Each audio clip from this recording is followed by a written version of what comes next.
8.5 slope point, we're going to add the following method to our name class, which is public double slope point other. We want to return the slope of the line drawn between this point and another point, so like the fields we're given here. We're given the formula, which is super helpful to determine the different points, right? It's just a slope formula. And you want to note, though, that the formula fails when we have two identical x values, right? Because if we do, we're dividing by 0. So we have to throw an illegal argument exception in this case.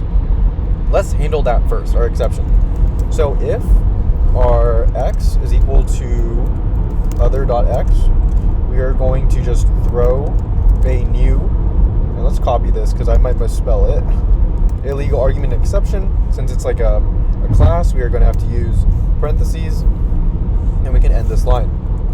Otherwise, we are going to want to do the formula. So we want to return, and first we're going to handle our x's, and then we're going to divide and handle our y's.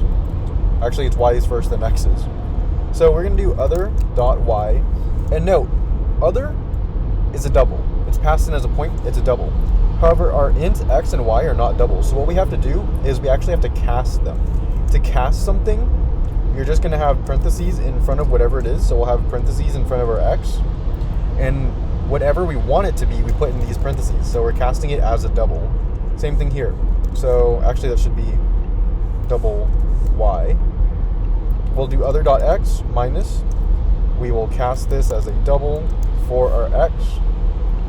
And then we can close this off, end our line, and press submit. So this is pretty good. And then we do have an error here, probably because I have one too many parentheses. But this is pretty nice. We've gone over casting as well as how to implement this in a method. So that's passing 4 out of 4 tests, and that is our practice it exercise 8.5, which is our slope point.